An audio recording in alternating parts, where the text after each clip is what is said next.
So what I like to do is always like have a little introduction, like first question, since when do you play this game? I started playing, I want to say 7 to 8 months ago. Hmm. All right. Um, And ca- which side? Good side. I've only been a good side player thus far. Though seeing some of these Khaldun reports are very tempting, I'll say that. All right. Good side through and through. Nice. That leads me to my next question. So, your main commanders. I mean, I already know who are your main commanders, but just for our audience, can you introduce us the main commanders you PvP with?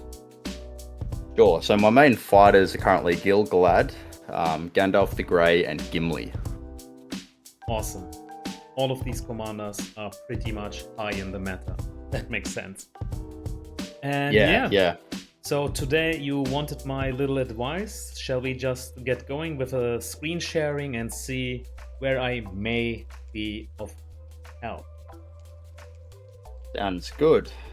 Let me go live. Awesome. Here we are. Gil-galad respect level 7. Lovely. That's the one. Yeah, I've been trying out Galadriel a little bit this season, see how she goes. Been seeing some nice reports with her, but I think Galadriel needs a mono stack to be like very good, right? Because of her healing. Her healing is targeting only one unit, which is why she wants to have a mono stack. that's right. I've had some mild success running knights, but she seems to mainly stand out with eagles, which is only viable end game when you have a lot of resources. And of course, the location needs to be just right, like Lothlorien or Erebor, something like that. Yeah, that's right. Your location needs to be right for those eagles as well. But she performs very well with it, with semi decent gear. She does pretty well against Khaldoons, not getting wiped like most of my other commanders do. So Have you it's any experience with Eagle Galadriel against Frenzy Dwallins or Frenzy Khaldoons because of the double hunt down against the mono stack? No, not frenzy. I have had reports against Khaldoons with the giant hammer, but luckily not with the frenzy effect on it, because I've heard it does get pretty bad with that effect. Yeah, I'm asking because whenever I play my Retaliate Balin, he is running a mono stack of either Guardians or Iron Warriors. And whenever he encounters a Frenzy Huntdown commander such as Khaldun or Dwalin, he just gets totally destroyed. That just shows how strong the double Huntdown proc is. How does it fare against the mono stack of Eagles, I wonder? I still haven't seen that yet. But Yeah, it would be interesting to see for sure. But that's a story for another time. So, where can we like improve your Galadriel, or is it Gil-galad first? Let's start with Gil-galad, I believe. Let's go here. Gear-wise, I see you have equipped the Elven White Knife. That is awesome. Probably Might of Elves, is it? Oh, it's Frenzy. Ooh, it's a Frenzy one. Well, I wasn't lucky enough to get Might of Elves, but yeah, I heard Frenzy's pretty good, so we'll see. Yeah, mate, I've seen a few Dwalins using this exact weapon, like exactly this weapon with more frenzy refinement, and they just give it to Dwalin, and it still works with the double hunt down. So I know that it's the best in slot weapon for Gil-galad, but it has frenzy. We can't be choosy, right? If this special effect is so rare. So sooner or later, once you can refine it 1 or 2 times, I think it's time to pass it on to Dwalin. Yeah, okay. I do have a is it the Lang, the second best in slot for Gil? I believe it's called. I do have a Might of Elves and also a Retaliate, one of those that I've used to strengthen this. Because after seeing your Balin reports, it's very tempting. I'd be really interested in trying Balin next season. You mean the Retaliate one, right? That's right, yeah. Awesome. Can we see which items you have feeded into your Elven White Knight, like in the item view? Yeah. Sure. Okay. Hammer of Moria. Okay. Lang with Might of Elves. Lang with Retaliate. And then, okay, one more Matic. That's cool. But you are still waiting for the Retaliate Matic, I see. And that's right, yeah. what special effect does your Reach of the Riddermark has to the very right? Oh, it's accelerate. I have another one that also has Might of Cavalry. Alright. I actually, if you could refine this a bit more, you could also give this to Dwalin to have the hunt down proc twice in the first 3 rounds, but it's just a fallback plan. Who knows what items you will get more in the future? It's all coming down to that. So why is Frenzy better on someone like Dwalin as opposed to Gimli? Is it just due to the hunt down ability? Gimli too has hunt down, and he is highly underestimated. I do believe that Frenzy also works extremely well for Gimli. It's just that he doesn't bring the elemental damage mitigation because of the R5. He has a different R5. But it's totally fine. You don't have to counter so many things at once. I think Gimli, with the Frenzy effect, is also very strong. If you also pair him in his hybrid build with some keepers, that's where he starts to be very unique. He does the exact same thing like Dwalin, proccing the hunt down twice. He does a decent amount of damage by himself, supported by the decent amount of the keepers. And that's where hybrid Frenzy with hybrid Gimli with Frenzy comes in. So you've got a point. He too is very strong. He just lacks the elemental damage mitigation. I see. So that's the main reason why most people choose Dwalin for the Frenzy build. Maybe that, but maybe also because people are still sleeping on Gimli. Like the hybrid build with Keepers and Frenzy, I think that has a lot of potential, but I still have to see it. I still lack the gear. I see. Yeah. But yeah, so your items, the Retaliate build for Dwalin may be nice, but it's all coming down to against what you're fighting. Are you fighting against commanders who have double hunt down? If yes, the Retaliate Balin will do you no good. I see. What is the meta? Against which commanders are you fighting a lot? This season, it's been Witch King, Khaldun, and either Sauron or Grima. And did the Khalduns have a lot of Frenzy weapons? I have not come across a Frenzy Khaldun yet, but even so, most of the time I'm getting wiped by Khalduns.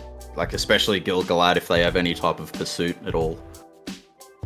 The reason why I'm asking is because that is my own biggest worry when I'm running Retaliate Balin.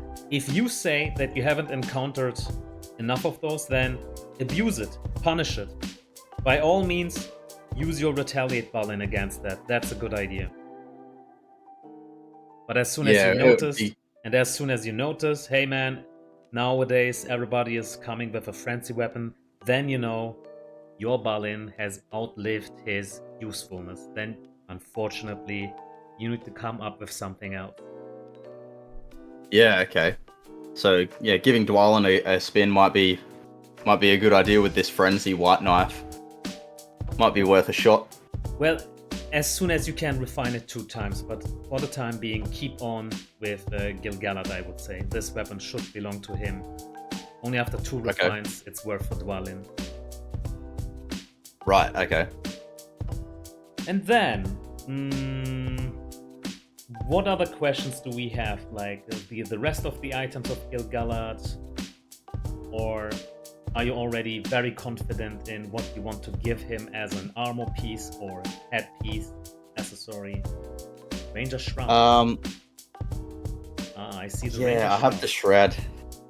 That's my attempt at trying to mitigate the damage I'm taking from the Witch King, because everyone has been spamming Witch King this season. I've never come across so many before. Yeah, that makes sense. Like, that is a very good chess piece you have there. Boosting damage and also boosting your damage mitigation with High Alert. It pairs so well. Yeah, I think I just need higher respect, or perhaps to reallocate my skill points, because it's still not enough. You still get completely wiped by Witch Kings. Yeah, I can imagine why. You just need higher respect level, that's it. Yeah, because a lot of these skills, I just don't want to lose them. Like any of these, like max titles and chaotic retreat, they're all so useful. So it's a really hard decision, like if I should be taking points from somewhere. It is. Like, I can't even complain, you know? Like, what I see here is decent. I can't even say, maybe remove some points from Exorbitance, but that too would kind of hurt to the bottom, the respect 0. Yeah. Removing that would also hurt a bit, but does it pay off if we reinvest those points into White Council and High Alert? I would say just test it. If you are up against a lot of Witch Kings, maybe remove those points and see how it does. Yeah, it's definitely worth a try. I've been a little bit disappointed. I only just unlocked Gil-galad at the start of this season, so I was very excited to try him out because I already had a lot of gear for him ready. But he hasn't performed very well this season. But I like your build. I have nothing to say against this. It looks good. Yeah, I may or may not have stolen that from somebody's video.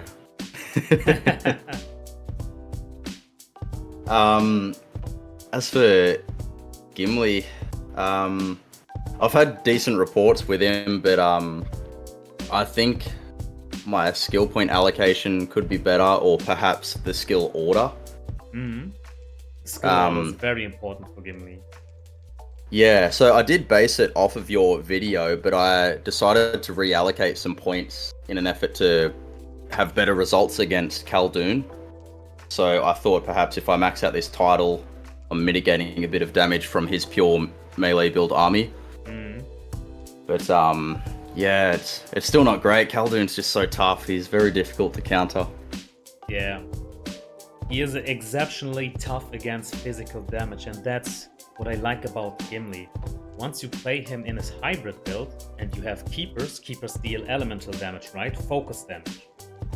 Yep. And focus damage bypasses the physical damage mitigation of Khaldun, which is why I prefer that build more than the standard build.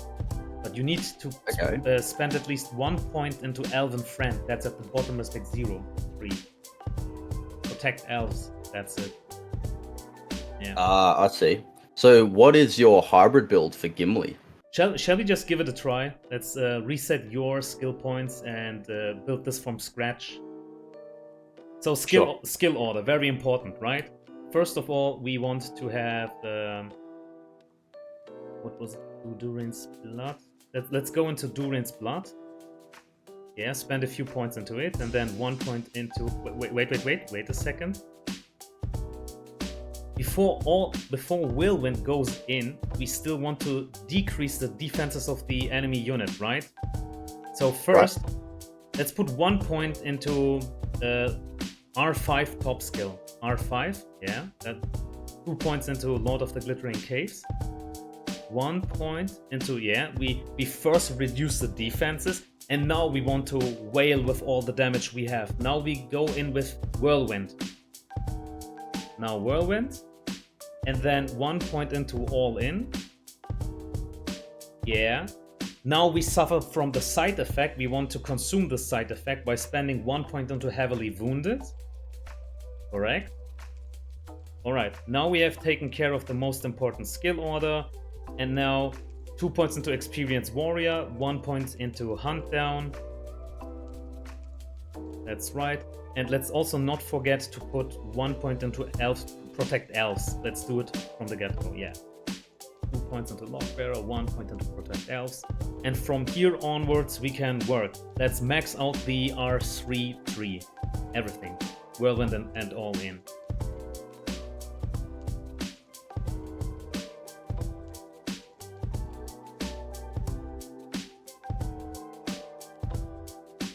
Alright, now it's time to go to Experienced Warrior with Hunt Down.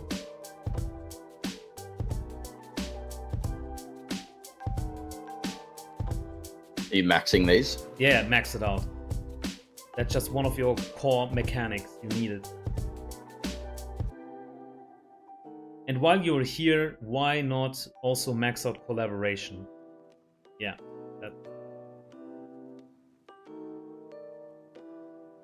And the rest of our points we spent into Lord of the Glittering Caves and Break the Fences.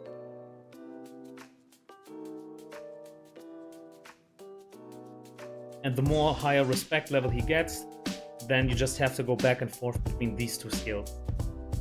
Okay. And that's so. Build. And your troop composition, are you 50-50 with Guardians and Keepers? I have, what was it? It's coming down to how many Guardians are still staying alive after a fight. I would start with 3k Guardians, then also a bit of Ram Riders just to decrease the defenses of the enemy units. That way your Keepers, your Guardians and Gimli deals more damage against them. And I need to ask my audience right now, because I know for a fact that in the past the minus defenses proc of the Ram Riders worked together with the minus defenses skill break of Gimli. It worked hand in hand in the past. Nowadays, I wonder if the game devs have removed that mechanic. So here is a little question for you guys. If you have lots of experience with Gimli, does this still work?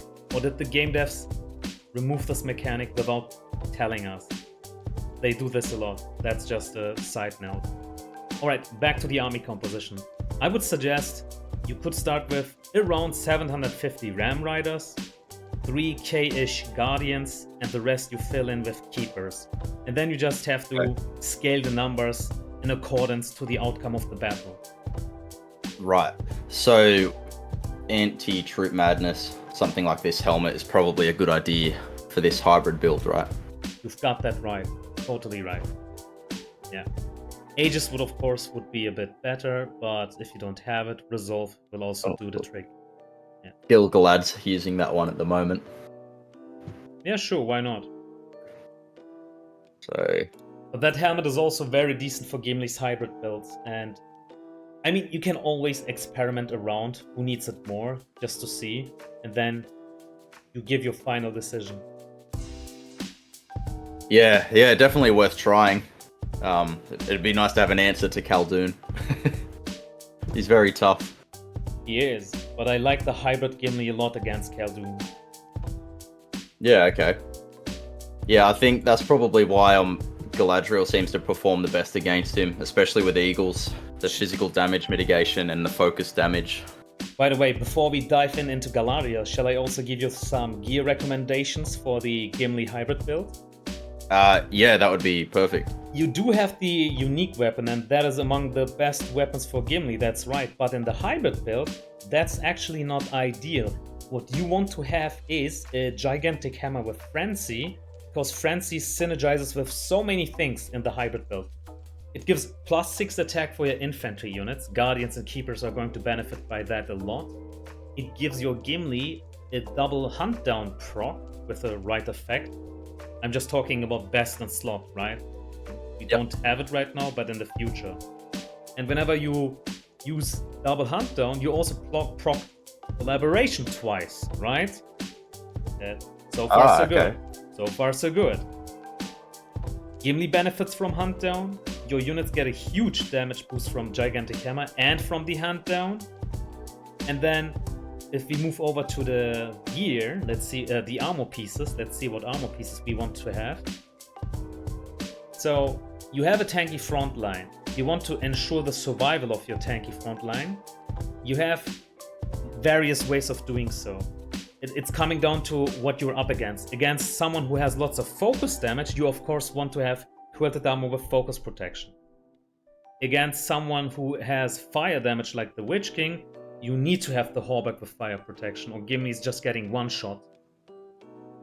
Yeah, for sure. If you are up against the commander who doesn't do elemental damage, such as Khaldun, now I would like to equip the Durance plate with tactical maneuvers, because you give plus HP to your dwarven units. They become tankier. They can just tank longer for your keepers to stay alive. That way they deal more damage. And tactical maneuvers is a special effect that will help you survive in the first 3 rounds. Like one of the best special effects in the game for sure. Okay. And then yeah, maybe there's also one other armor that is kind of nice. Maybe, what about the massive breastplate? It has a special effect that is kind of underestimated, being significant protection. Significant protection is giving your unit with the lowest defense stat plus defense. And that is actually good against units such as Reapers who like to snipe them. But I think that sniping mechanic can't work because you have Protect Elves selected. But in case for some reason it can be bypassed, the significant protection gives the weakest unit enough protection that the Reapers no longer target them as their main target. Instead, they will probably go against the Ram Riders or Guardians, because the Ram Riders should have lower death stats than the Keepers. But I'm just brainstorming right now. I still have to see how much plus defenses the Keepers would receive, and if that would be enough to bypass the mechanic of the Reapers. But I don't think we have to worry about that anyway, because of Protect Elves. It should protect them from that effect. Or what was it? I see. What does Protect Elves say? Can we go back to Protect Elves? What does it say? So it says, unit with the highest defense, protect all elves and defense. Can we hover over protect? What does protect mean in this case? Take damage from enemies' normal attacks on behalf of other units. So that's the question. When Reapers attack with their special effect targeting the weakest unit, does that count as normal attack, or does it already count as a special attack? Which is why maybe the massive breastplate with significant protection could be a good use against them, just as a side note. So, considering damage mitigation, you think increasing the defense would be better than pure damage mitigation, like for example, damage received here for melee units, because keepers are melee units. Yeah. I didn't right. I didn't get the question quite right. What was it? So increasing the defense of the keepers would be more valuable than something like the ability of this armor that just decreases the total amount of damage received. Oh, you mean that? I think that was a sweet spot. It's coming down to, do you want to bypass a mechanic such as the Reaper's mechanic? On my Isildur, for example, he doesn't have a skill such as Protect Elves. The Reapers always directly go for my Keepers. They always get destroyed, which is why for Isildur it would make a lot of sense to have massive breastplate with the high defense. That way, the Reapers no longer target the Keepers. So for Isildur... I see. For Isildur, right, so you're not trying to... Sorry. No, please continue.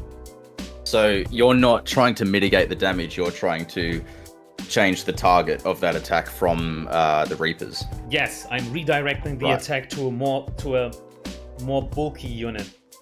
That makes sense. Okay, yeah. But your scale mail in general works totally fine. Like, it has all the stats Gimli needs. If you could have a Hauberk with fire protection, that too is sweet.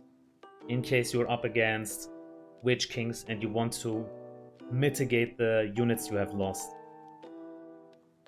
Yeah, you need so much fire protection with the Witch King. Like, even just this armor on its own doesn't seem to be enough.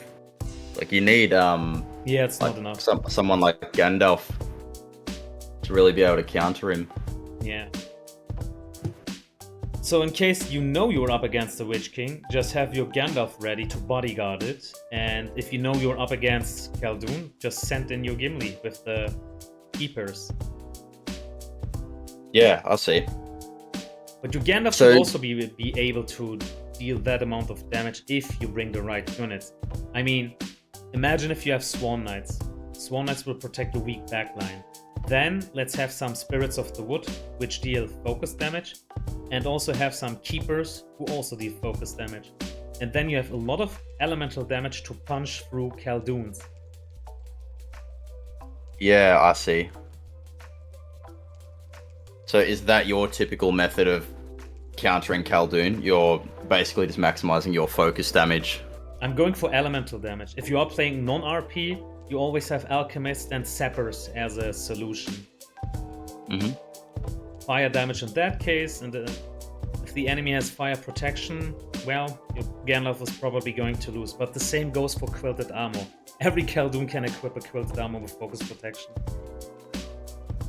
Yeah, that makes sense. Okay. But even if that happens, you still have Gimli's damage, right? That's what I like about the hybrid build. Even if Khaldoon is mitigating your focus damage with the focus protection special effect, Gimli's still there saying, haven't you forgotten about me? Yeah, right. Yeah, so he would still deal a decent amount of commander damage with these R3 skills here. Oh yeah, it's a lot with Frenzy, Double Huntbone, Double Collaboration. Yeah. and then followed by his active skills that deal bursty damage. You have a tanky frontline with the tactical maneuver special effect. You have the burst damage mitigation. Then it's coming down to your other item spots. Your helmet. Well, you could go with the Aegis helmet just to make sure you aren't being destroyed by army madness or army stun. A hybrid army composition relies at least to 50% of its damage source coming from the units, and Aegis is helping with that by protecting your units from stun and mad. Okay. But what other options do we have when it comes to helmet? Like, if you are fighting against Khaldoon, you don't have to be afraid of CC, like stun and madness. Against Khaldoon, who is running a full melee army composition, there is also, like, you could run the what was it called? The Cask of Pride with Fortitude of Soldiers or melee suppression. I think that would be an even better counter against Khaldoon himself. The Cask of Pride is giving you tons of strength. Can we go to the itemization, to the items, to the Mepham chests? There we can see that item again. Yeah. It's fun. I mean, in the special event, like the Mepham chest, where you pull the chest, yeah. There we have all the items listed. Just select the standard one to the bottom. Yep, that one. Let's go into the items to the left. Yep, there it is, equipment. Now, if we scroll to the helmets. Cask of Pride. Tons of might. Lots of defense for your melee units. And you have nothing but melee units in the hybrid build. You have two interesting special effects. Khaldoons will suffer from melee suppression. They have nothing but melee units. If you don't have melee suppression, you can still make do with Fortitude of Soldiers being a more universal approach. Yeah, right. I see. So since you have a Khaldoon problem, I think that would be an even better solution. Yeah, okay. I think everyone has a Khaldoon problem. Yeah. He's so readily available. That is true, mate. Yeah. And what other helmets do we have? If we have a look at the Dwarven helmet, like what was it, Iron Bassinet? Yeah, the Iron Bassinet. I mean, this too is kind of nice. It has, what was it? Okay, Fortitude of Soldiers. You see, this special effect is also a good fallback plan. It's universal. And your units, your guardians get more bulky because of the plus defense. That way they can tank longer for your elven units. I like this helmet too. That would be probably my second choice when it comes to helmet. Okay. Yeah. With Fortitude of Soldiers then. And yeah, those two helmets would be my go-to. Yeah, I see. Okay. So sometimes I get worried when I'm not running any anti-madness because all it takes is for you to accidentally run into a Sauron and you get wiped. It's brutal, yeah. Yeah. Brutal. Or imagine if you're running into a Grima, because that commander is a kind of a universal solution against everything. He does everything. He has Army Madness, he has Commander Madness, proccing every 3 rounds. That means with Aegis you can only proc 1 instance of those Madness effects. But for the rest of the rounds you are open to Grima's Madness mechanics, even with Aegis. Only on round 3 Aegis will protect you. But this doesn't protect against Commander Madness, does it? Exactly. It's only troops. Exactly, yeah. Which is why Grima is such a unique commander. He has both. Yeah, he's trouble. And in addition, he also has a strong evading mechanic. What can you do against that? Well, if I know I'm up against a Grima, that is a good thing about Gimli. He can equip a Wizard's Fireworks with Hunter's Mark. That way, you and your army both get the special effect Pursuit. Isn't this nice? Like, the only item that's giving your units and your commander Pursuit. And Gimli in his hybrid build needs exactly this to fight evading commanders such as Gil-galad and Grima. And yeah, right. If you don't have access to, let's say, keepers, you can still give this to Gimli and replace your keepers with sentinels, and they will too benefit from the plus attack of this item. Right, so you still run the hybrid build even if you don't have access to keepers? It's not totally dependent on keepers? Well, keepers are the best case scenario, but if you don't have keepers, you can still make do with sentinels. Right, I see. And all of a sudden, the accessory Wizard's Fireworks with Hunter's Mark becomes interesting for Gimli with Sentinel.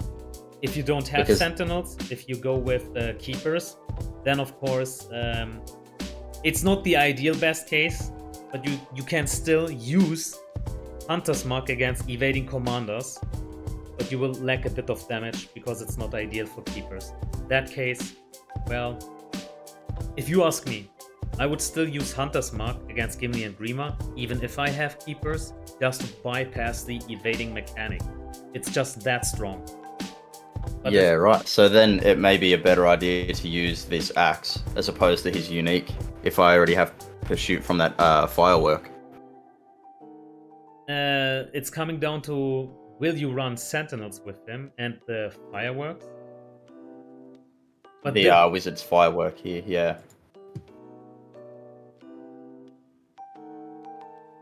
Yeah, but this is also very good for Gandalf the Grey. I would just keep it on my Gandalf, or do you want to try it out on your Sentinels just to see how it works? Yeah, well, I do actually have keepers at the moment, so I'm pretty lucky there. So it'd be interesting to try it out, I think. Can we have a look at the Gimli's R10 weapon? What I like about this weapon is it has lots of might, right? Only twice refined, but already plus 35 might. That is huge. And then it's giving you might reaches 150 plus 2% damage increase for your Gimli. And if you reach 100 focus, Gimli also gains Pursuit. You should click on the Pursuit. What does it say? Ignores the target's evasion. But this Pursuit counts only for Gimli. It doesn't count for the army. Yeah, that's right. And that's why I was thinking it may be better if I were running Pursuit on the Wizard's Firework for the accessory to swap to something like this axe. Yeah, it just has for this cleave ability. Yeah, it has cleave. That's a good question. Like, I think it's worth a try. Give it definitely a try, and then see what works out better. Yeah, okay. In the hybrid build, you could give it a try. But if you have a mono stack of Dwarven units, like Guardians, I think the Balance Axe, if you further strengthen it, it also gives you plus attack for your Dwarven unit. And that's just a lot of value that it gives you. The plus attack for Guardians is a lot. Yeah, okay. They do put out still a reasonable amount of damage for like such what are meant to be low damage units. Like sometimes you get decent damage from them in reports. Exactly, because of the plus attack. If you can further strengthen and refine your unique on Gimli, keep the unique, but right now you could use the Axe of Khazad-dûm with Cleave. It has more refinement. I think it's a better solution right now. Yeah, okay. Yeah.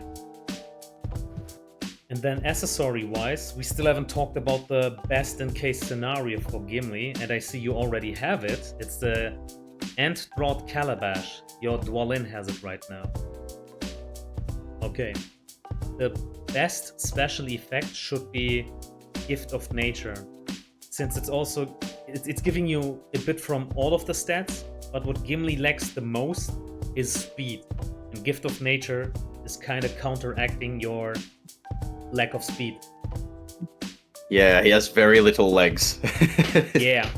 In addition, Tons of Might plus 6 HP for all of your units, not just Dwarven units. If you had the Erebos Pride, that would only give your Guardians the plus HP, and that would be a waste on, speaking of total HP of your army. Keepers will benefit from this a lot, Guardians will benefit a lot from it. So Ant-Drought Calabash is it for a hybrid build. And there you have there you have your champion, man. That will be the hybrid build Gimli in the future. Yeah, right. Yeah, I'm definitely keen to try him out. For sure. Many people are still sleeping on him. I think I have only seen one guy playing with him, and it was amazing. I was always dreaming of that one, and that guy made that dream happen. He just played it. Let me open my file. Let's see if I still have that report. Character. I also should have the name of that player just to give props. Oops, that was the wrong button. Alright, shall I forward you that screenshot material? Are you eager to see it? I am very excited to see it. Alright, here it comes. Here it comes, mate. This Gimli is a dream come true Gimli. And he's fighting against my Sunin. Oh, she is a nightmare. Oh, wow. Look at that. What has he done? Man, this Gimli. You know, I've listed all of my gear. I had Rend, Tactical Maneuvers, Fortitude of Soldiers, and Blitz. Well, the Blitz was just an experiment. Usually I run Palantir of Orphan with Tactical Mark. And he has Gigantic Hammer, 5 times refined, Duran's Plate, Tactical Maneuvers, 5 times refined, Iron Bassinet, everything maxed. Oh, and instead of Ant-Drought Calabash, he is running the Box of Knowledge with the Warrior typing. That does have an element of RNG to it. And I'm not sure which one is better towards the end. Is it the Box or is it the Ant-Drought Calabash? Yeah, wow. Man, that is a crazy Gimli. Well, he didn't lose many troops either, considering. Yeah. So the only items where I would do some testing would be the helmet, maybe a Cask of Pride with melee suppression, and Box of Knowledge, always nice, but what would have happened if he had the Ant-Drought Calabash? Just to see, you know, I'm a friend of experimenting. Yeah. That was my little experience with the hybrid Gimli. And now you have this guy as reference. Yeah, wow. He would be a nightmare to come across, I think. Yeah. Damn, now I have shot my shot. I actually wanted to keep this a secret to make a video about it in the future, but there you go. I have done this for you, mate. Thank you very much. Alright, I think that pretty much covers the Gimli. What else do we have? Sure. I showed you roughly my Gandalf. Right now, I am attempting to counter both Sunid and the Witch King with this build, so I'm running about 3 to 3.5k of Dunes at the moment. He's doing okay. Like he still beats Witch King. I'm getting draws with Sunid, but that's better than anything else I can do against her at the moment. She wipes all of my other commanders. Yeah, and I can't even complain about your build. You have taken care of everything. Everything is pinpointed. It makes sense.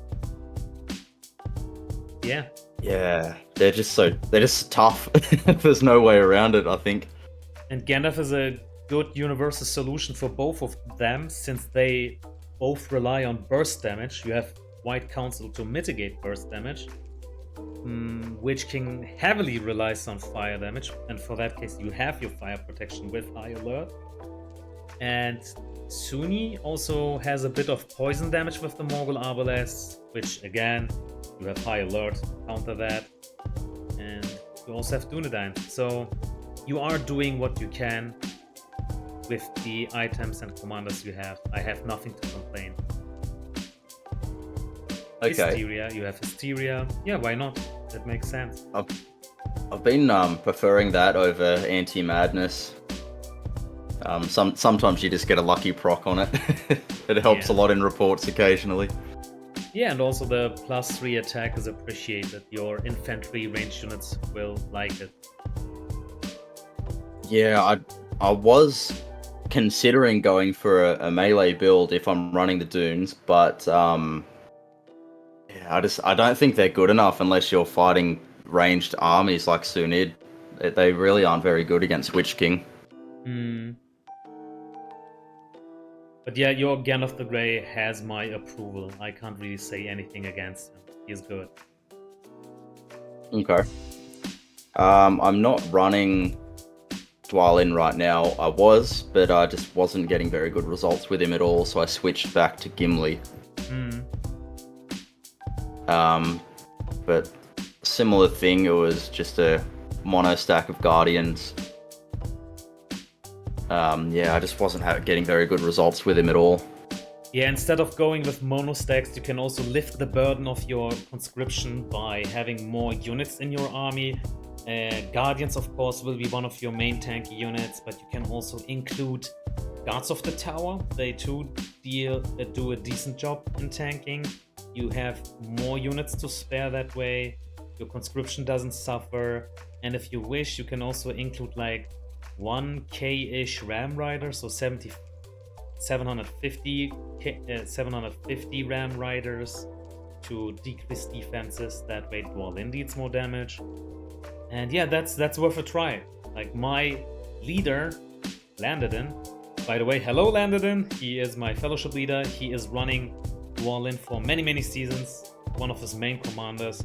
And he always has at least Guardians and Guards of the Towers in his army. Both do a decent job in tanking. And I think he also has some Ram Riders. Sometimes, when he really has issues with his conscription, he also adds the T2 Guardians. Instead of... the Spearmen. Yeah, okay. Not the Spearmen, I mean the Dwarven tanky units. What was that? The Shield Bearers, I think. Shield Bearer, yeah. Yeah. So Guardians, Shield Bearers, and Guards of the Tower, if you're really running low on resources.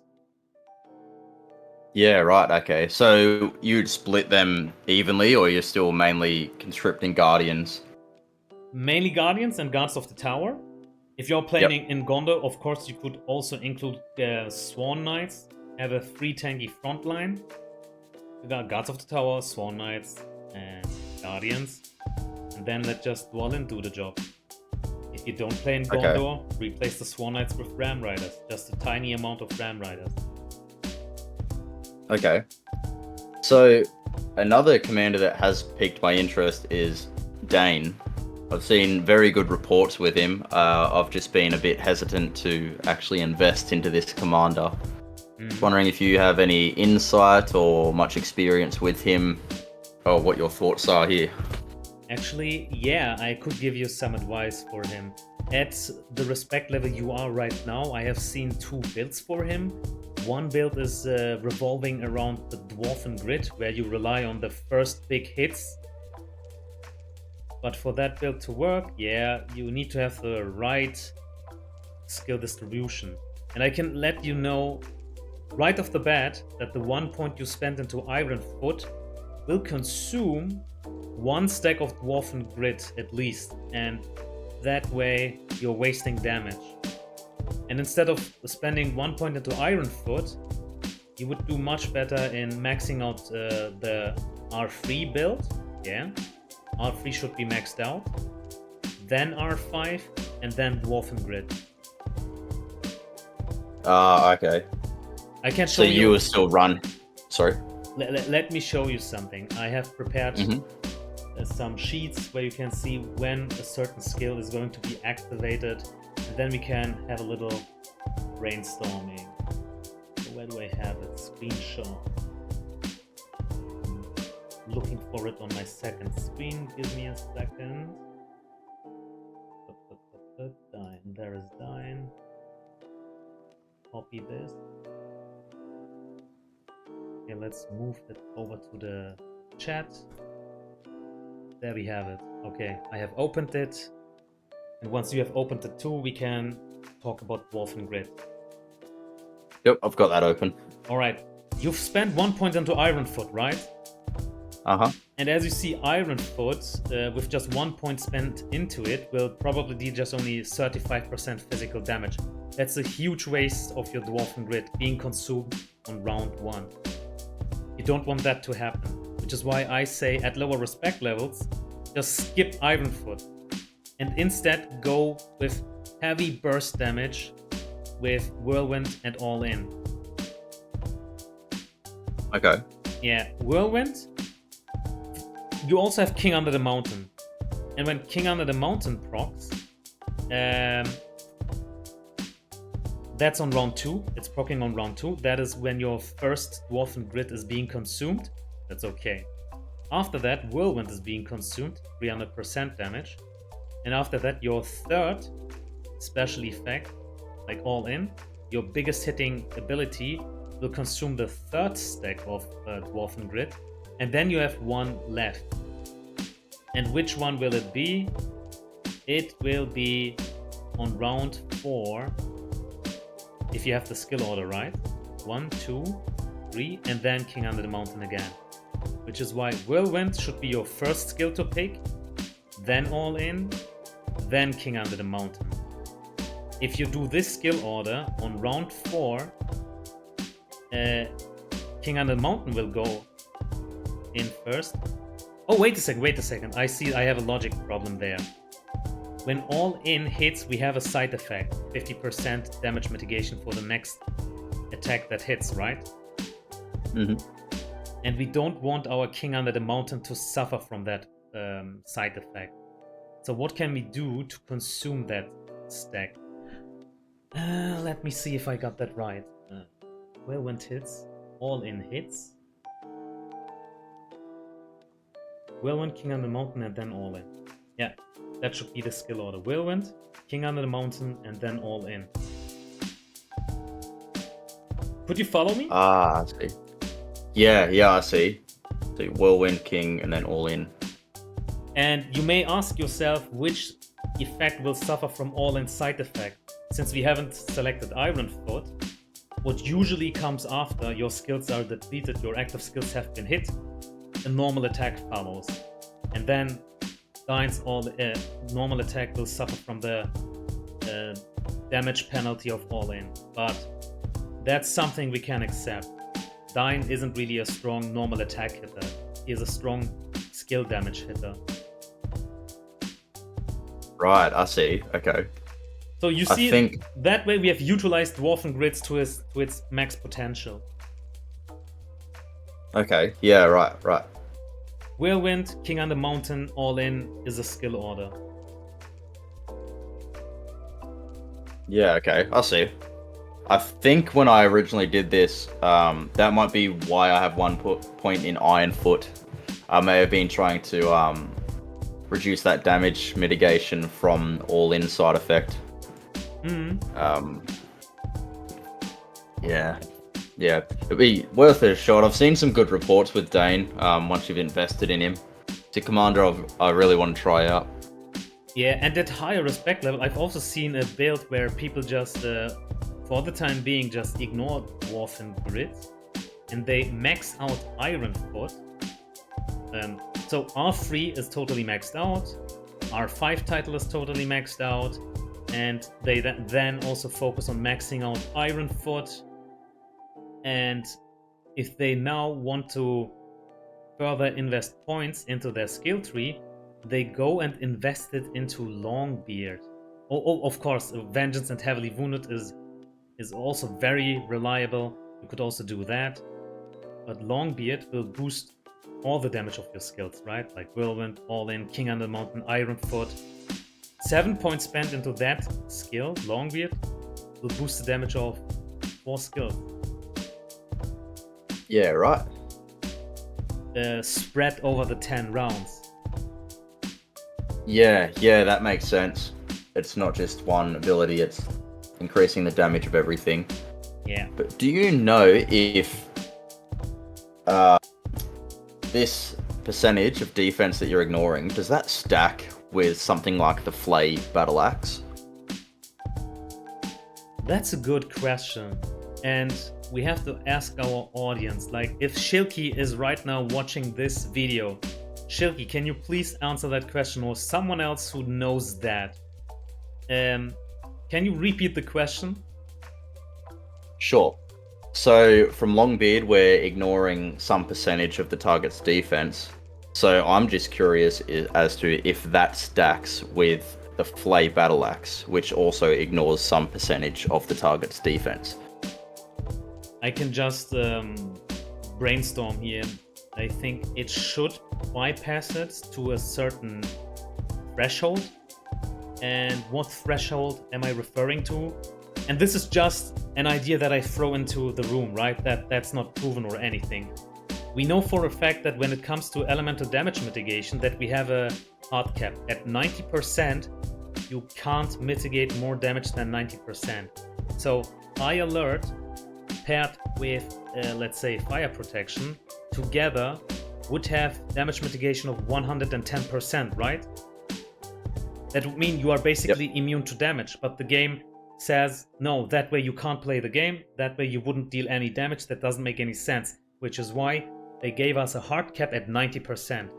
So the best case scenario would be you have 90% elemental damage coverage, and the Witch King deals 10% fire damage still against you. Maybe there is also a hard cap like that when it comes to bypassing physical damage, the defense, bypassing physical defense. Maybe there is also a hard cap at 90%. Not sure, I'm just putting this idea out. Now we need people talking in the comments and tell us what they know. Yeah, that makes sense to have it capped. If I had to speculate, I would imagine it would be lower than 90%. But yeah, it's just speculation. Yeah, so that pretty much covers the Dine for the time being. I have seen 2 builds. The one build is revolving around the Dwarven Grid build, but then you skip Ironfoot. And then the opposite, where people just skip Dwarven Grid, but they focus on maxing out Ironfoot instead. Yeah, right, I see.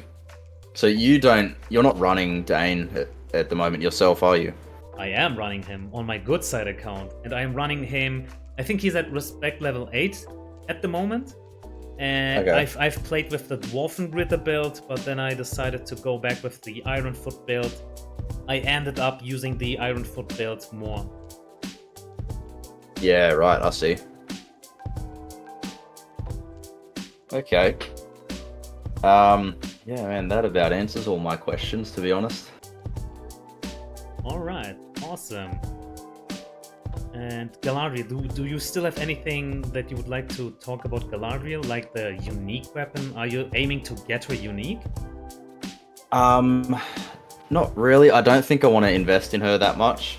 I would like to invest in Gimli some more. I've seen a lot of really good reports when he has a decent investment in equipment and respect. Sure. I don't really see many people using Galadriel, to be honest. I've seen one person in my fellowship who has her completely whaled out, all fully refined gold gear. but that's a bit unrealistic, I think.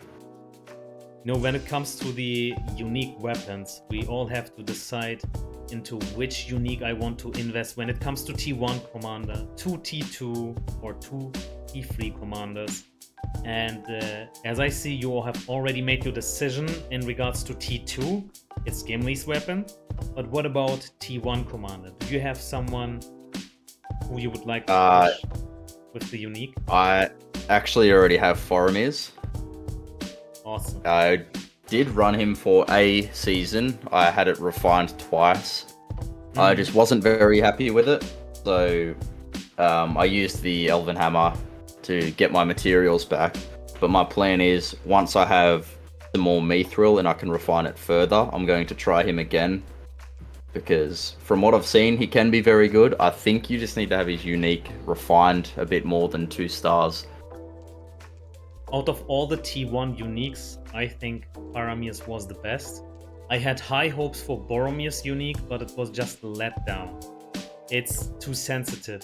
And the army, Boromir is very restricted when building his army. He needs to have man units or he doesn't make any sense. And that ruined him for me totally. And that's when I said, alright, I kinda regret having removed the items from my Ranger's Cape, like the Faramir unique. And yeah, but now I know. I have seen how it feels like. They already destroyed Haldir for us because of the nerf where the initiative was taken away. It only works on woodland now. That destroyed Haldir, by the way. It was the best R10 up until that moment. But after that nerf, bye-bye Haldir, hello Faramir. And then I tested Boromir, bye-bye Boromir. I don't think we need to talk about the Dwallin's Respect 10 item. It has a very low chance to proc, which by itself is making the weapon obsolete. I don't like that weapon at all. Instead, you know, there's even one weapon that is a bit better than the Battle Axe with Flay, and many don't know this. It's performing a bit better. It is the Midwood Bow with Pierce and also the Elven Dirk with Pierce. Pierce does perform better. Oh, I have one. Awesome. Now we just need to max refine it and then it will perform better than the Battle Axe with Flame. Yeah, right. Are you running that with Longbeard on Dwalin? If you're like with the Elven Dirk, are you then investing into Longbeard for that defense percentage? Just the standard build you're running right now. Just the standard build with Hunt Down. Hunt Down is your bread and butter. Hunt Down is increasing your Dwalin's damage, and guess what? When Hunt Down procs, Pierce will also benefit from the Hunt Down proc. But yeah, Longbeard, if you do have the leftover points, Longbeard 2 will help with Pierce. Yeah, right, I see. But the priority definitely is Hunt Down. Yeah, okay, right. I always thought most of the damage was that we were concerned with was just coming from this R3, the tree here. It is. That's for sure the best bursty skills he has. And Hunt Down just supports it. And here's a little side info. Up until a certain patch, you could influence the skill order of the Dwarven commanders with Hunt Down, All In, and Whirlwind in a way where Hunt Down went first, and then Collaboration, All In, and Whirlwind could follow after. But after a certain patch, but I don't know which patch, but I do know that after a certain patch, Hunt Down can no longer proc before Whirlwind and All In. They removed it. There is a special skill order restriction for Dwalin. Even if you were to spend 1 point into Hunt Down before Whirlwind, Hunt Down will never proc before Whirlwind. It's just too strong that way. Yeah, right. And they didn't even let us know. We had to figure it out by the hard way. We had to look into the battle reports and then find it out by reading and compare it with older reports. Yeah, they don't make it easy. It was hard, but now we know. Now we know. There is a special skill restriction when it comes to Hunt Down commanders. Yeah, okay. So then your skill order with Dwalin, are you just running Whirlwind, All In, and then Experienced Warrior, or what are you running after All In to take this damage reduction? Yeah, unfortunately, we don't really have anything to take that away. Yeah, right. It's my old skill order was I would always skill Hunt down first, because I want to have the debuff before I hit hard with everything else I have. So first Hunt down, then I used on Whirlwind, exactly. Oh, wait a second. Hunt down, collaboration. Okay, Hunt down, collaboration. That's the skill order. Then Whirlwind and All In. But Yeah, I see. And once your active skills have been used, you follow up with a normal attack. Your normal attack procs collaboration, but unfortunately All In was your last active skill, and the normal attack that comes after will get the damage penalty. You can't do anything against it. You just take the penalty. Well, your normal attack suffers from that penalty, but your normal attack is boosted with collaboration, and the collaboration suffers from that penalty. Yeah, right. So there's no way around it now. I see. Not for Dwalin, unfortunately. Yeah, okay. Yeah, that's pretty much what I had to share when it comes to my humble experience. Yeah, no, it's definitely very helpful. Like a lot of the videos you have up have been like most of my guides. Awesome, man. That's such an honor to hear from you, man. Thank you very much for following my content. The only regret I have is that one of the first videos I saw of yours was your Theoden build, and without checking what the meta currently was, I just immediately invested into Theoden. Oh, I'm sorry about that, man. I did the same mistake, because at that time everybody was praising how strong Theoden is, and as season passed, I started to notice, wait a second, mounted units are not just only expensive, they also take very long to conscript, and once I have them ready to go, I just get wiped out by elemental damage such as the Witch Kings, and the conscription was for nothing. Of course, he does kinda okay against other commanders, but elemental damage is his biggest weakness, and it's just too dangerous to run around with Theoden. The punishment you receive is too high. Yeah, for sure. They take so long to conscript. Yeah, mine is at respect level 12, by the way. More wasted. Oh yeah. I got him to R6 here, and then stumbled across one of the videos that was also it might have even been you. I don't remember which YouTuber it was, but yeah, someone was talking about these conscription things, and I was like, yeah, I mean that's kind of true. I just had my heart set on him for a while, so I didn't want to put him to the wayside yet. And another big issue with mounted commanders is that they have a straightforward unit composition with 3 different mounted units. And if you burden your conscription with 3 mounted units, you have only 1 conscription free for any other commander. Now you tell me, if you're running Gandalf the Grey with Theoden, how does his conscription setup benefit Gandalf's conscription? Because Gandalf wants to have totally different units. It's disturbing each other's unit conscription.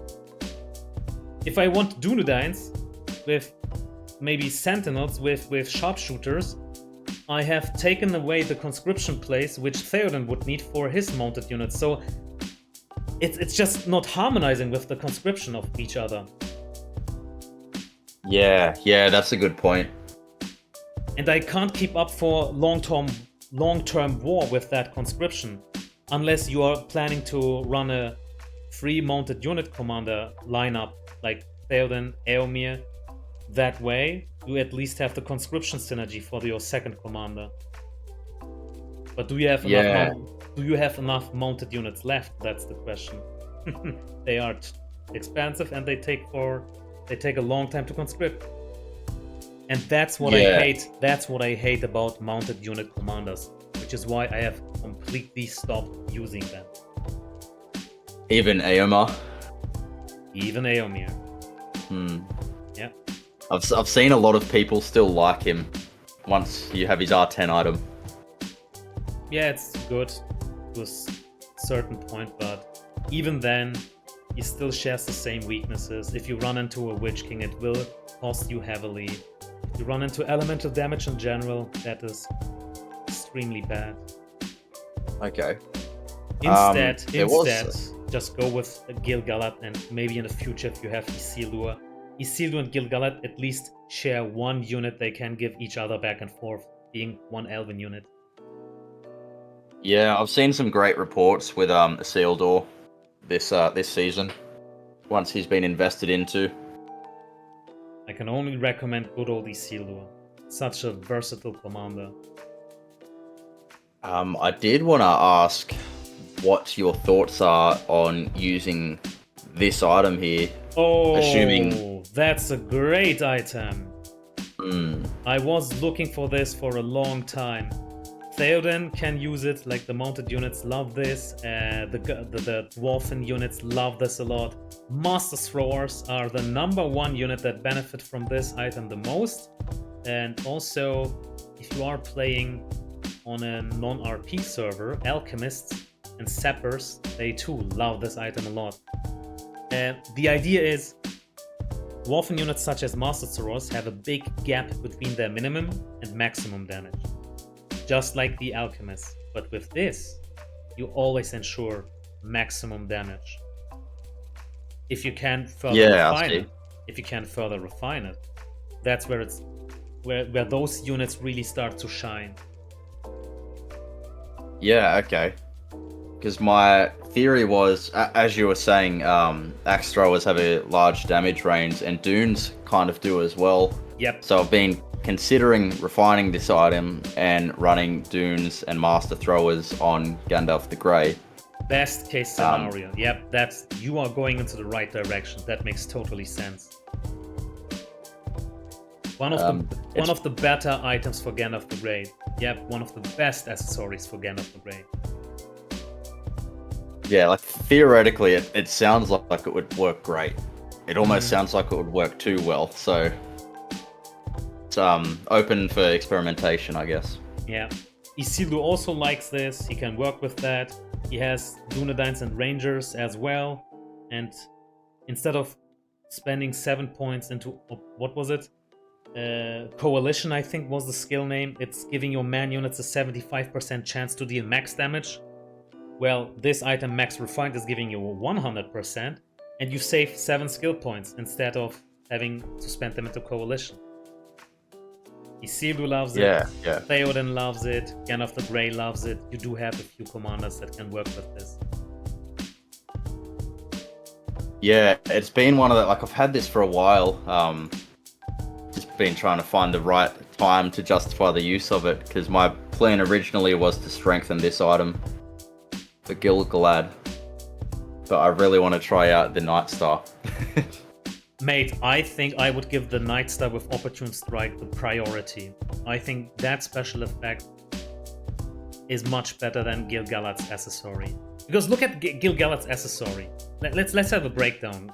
So, it gives you a bit of might. Okay, that's fine. It gives you lots of focus. What will focus do for you? It will boost your burst damage mitigation from your White Council.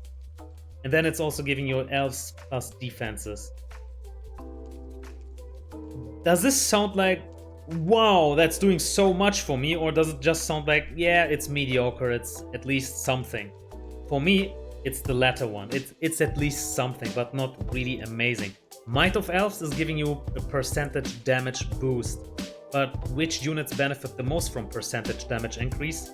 Units that have like 50 units per command, right? And less units. But Gil-galad is running a lot of infantry units, 100 units per command. And they benefit from plus attack the most. So you have Sentinels being infantry. You have the T2 archers that you could run with Gil-galad, but they too are infantry units. Or if you go with the standard build, Bow Knights, Heralds, Sentinels. only bow knights have 50 units per command, and they benefit the most from Might of Elves. So are you telling me that you would prefer to have the Silver Harp, which supports bow knights the most for your army, instead of Opportune Strike? Well, Opportune Strike isn't for Elven units. I mean Opportune Strike for Gandalf the Grey. I think Gandalf the Grey would benefit much more from Opportune Strike than heal Galad with the Elven Harp and Might of Elves. Yeah, right. Because it sounds like it might be worth a try. Because the investment you get from Opportune Strike sounds much more than the tiny bit of damage boost from the Elven Harp. So this is my idea. I would definitely try out Opportune Strike, give that the priority. You already have one. You could 2 times refine it. That would mean you have 50% chance to cause maximum damage. 50% is a lot. Yeah, okay. And you are just one Night Star away from 3-star refining it. Yeah, and then what is it, 66%, I believe? Something like that, 66, and that is a lot. Yeah, okay. So effects like this, 16% to cause maximum damage, is that for each attack that a unit launches, or is that for like per round per army? For each unit. It's giving each unit for each attack. Yeah, right. So, for example, if a unit has follow-up, it will run this percentage again for that second attack. Exactly. Oh, you mean? Yeah, right. You mean? Okay. You mean? Let's say you have it at 50% refined. Your first attack procced it in your favor. Like the 50% procced in your favor, you are dealing maximum damage with your first attack. Then you have one follow-up attack.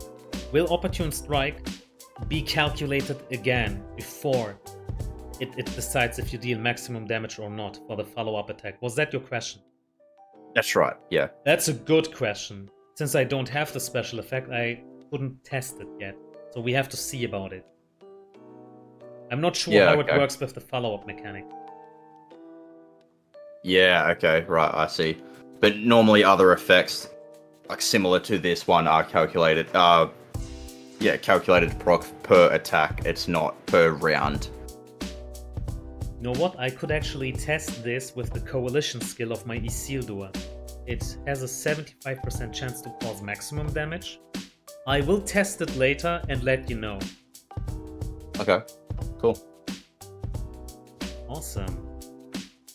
I'm still looking for that special effect, by the way. Never dropped for me, Opportune Strike. Man, I got it twice. Yeah. Congratulations. I actually got 2 of them. Congratulations, mate. That is such a huge achievement. Yeah, but very lucky. With this item as well, I believe I got 2 Might of Elves of these, like very close to each other.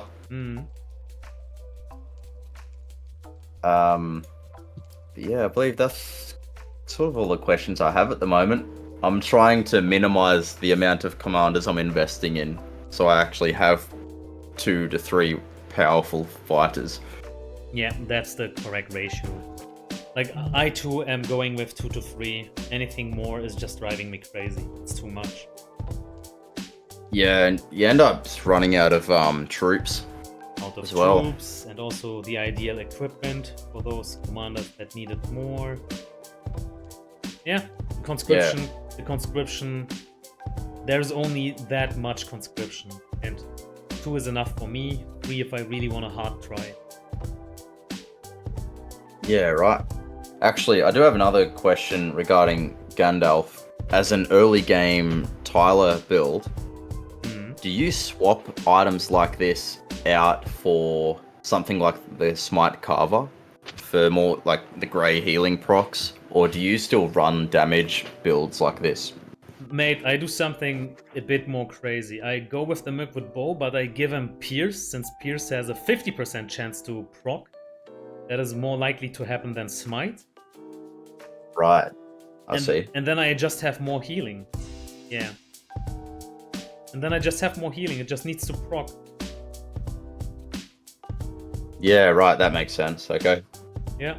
Because usually I find I have less losses running late game anyway for 200 plus tiles. I find I have less losses if I'm running like ranged might and just maxing for ranged damage as opposed to healing and healing items. Yeah, that too works. But what I like in my PvE skill tree, I have a lot of investment into healing and evade. And I am running 2 units to always ensure that those 2 units get the evade. Ah, I see. Right. So we have 2 units which you heal and 2 units which you give evade. I see. Okay. If you had 3 units, that would mean like there is a little RNG factor built into it. Imagine if the 3rd unit that is being attacked, the 3rd unit you are going to heal never received a hit. So that healing would be a waste, right? Yeah, right. Because you have evade. If evade, it doesn't really synergize with a 3 unit army. I want to have 2 units, that way I know that my healing isn't going to be a waste, and that my evade is always landing on the unit that needs it. Maybe I have 2 squishy units, and they need the evade, they desperately need the evade. If I had 1 tanky unit, 2 squishy units, the RNG factor just randomly applies the evade. I don't want my tanky frontline to receive the evade. I want my squishy units to receive it. And the only way to control it is to just have 2 units. Okay. So early game tiling, where do you prioritize your skill points? Are you starting off with Mithrandir, or do you think healing is better to prioritize? Mithrandir and Convener, for sure. Mithrandir, yeah. And also 1 point into Wizard to have the first round stun. Right? The first round stun. If enemy is stunned, they can't deal damage, no healing needed. And also 1 point into Blindside from the get-go. Like as soon as the game starts, 1 point into Blindside, 1 point into Wizard, and then Mithrandir and Convener. Yeah, okay. And once sorry. And once Convener is maxed, I just fully commit into the healing and then into the evade. Okay. So other items, for instance, the Wizard Fire at work, would you swap that out for like a sustain pipe here for the extra healing? For the start, for sure, that would make sense. Yeah. But sustain is AoE healing, which means in order to make this shine, you need at least 2 units in your army. At the start, you have probably just 1 unit, right? Because you are still not ready with more units. If you have only if you only have 1 full stack, 1 full mono stack, then if lane with Mend would make more sense on your Gandalf. Actually, that brings up a good point. If I am running the hybrid build on Gimli, it might be worth me swapping these 2 items, right? No, I would still keep the Hif lane on Gimli because the plus 3 HP is a lot in PvP later. Your Guardians, that way they can tank longer. Yeah, okay. I see. But Mend may not be the best effect for Gimli. I mean, it is universal, but Mend shines the most on a mono stack, which we aren't really having. You know, I hate it that we can't control to which unit our special effects are directed. I want Mend to be always casting on Guardians. They are your tanks. They need to be sustained. But you can't do it. It's completely RNG. What happens if you give this to Gimli in his hybrid build? Well, if the RNG procs against you, imagine if it heals your keepers. That's just a waste of healing. Your keepers are being protected by your Guardians. They need the healing. Yeah, I see. Which is why I don't like running Mend in a 2 or 3 army composition. Always in a mono stack, it makes sense. Retaliate Barlin, by the way, is perfect with 5th lane. And Mend. Yeah. I have seen some crazy reports with Barlin. the amount of healing he can do Mm. on that retaliate build. But hey, you It can looks so good. The Heflane also works with Bane of Orcs, so if you're fighting against evil side, that will work. Yeah, that's true. Okay.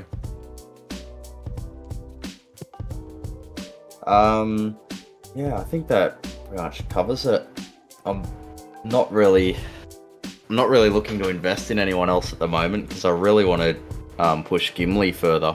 Awesome, then we do have our answers. I'm looking forward to see your Gandalf the Grey with the opportune strike in the future.